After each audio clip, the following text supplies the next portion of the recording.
తమిళనాడులోని డీఎంకే ప్రభుత్వం కక్ష సాధింపు చర్యలకు పాల్పడుతోందని టీవీకే అధ్యక్షుడు నటుడు విజయ్ ఆరోపించారు.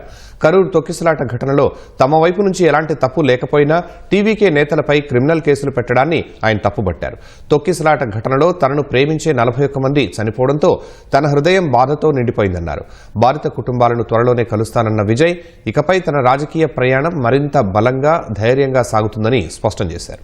తమిళనాడులోని కరూర్లో ఆదివారం జరిగిన తొక్కిసలాట ఘటనపై రాజకీయ దుమారం రేగుతోన్న వేళ స్పందించిన టీవీకే అధ్యక్షుడు నటుడు విజయ్ అధికార డీఎంకేను టార్గెట్ చేశారు. వచ్చే ఏడాది జరగాల్సిన అసెంబ్లీ ఎన్నికలకు ముందు సీఎం స్టాలిన్ అధికార డీఎంకే కుట్ర చేసినట్లు ఆరోపించారు. ర్యాలీ నిర్వహణకు సంబంధించి తాను కానీ తన పార్టీ కానీ ఎలాంటి తప్పు చేయలేదన్నారు. ప్రచార సభ నిర్వహణ విషయంలో నిబంధనలు పాటించినట్లు తెలిపారు. కరూర్లో ఆదివారం టీవీకే ప్రచార ర్యాలీ సందర్భంగా తొక్కిసలాట జరిగి 41 మంది మృతి చెందిన ఘటనపై విజయ్ తొలిసారి ఓ వీడియో విడుదల చేశారు. 5 నిమిషాల నిడివి కలిగిన వీడియోలో ఎలాంటి సమస్య లేకుండా 5 జిల్లాల్లో భారీ ప్రచార ర్యాలీలు నిర్వహించినట్లు తెలిపారు. కరూర్లోనే ఎందుకలా జరిగిందని ప్రభుత్వాన్ని ప్రశ్నించారు. తమ తప్పు లేకపోయినా డీఎంకే సర్కారు తమ పార్టీ నేతలపై క్రిమినల్ కేసులు నమోదు చేయటాన్ని విజయ్ తప్పుబట్టారు. స్టాలిన్ ప్రభుత్వానికి కోపం ఉంటే తనపై ప్రతీకారం తీర్చుకోవాలని అన్నారు. తమ పార్టీ నేతలను టార్గెట్ చేయొద్దని విజ్ఞప్తి చేశారు. కరూర్ జిల్లాకు చెందిన టీవీకే నేతలపై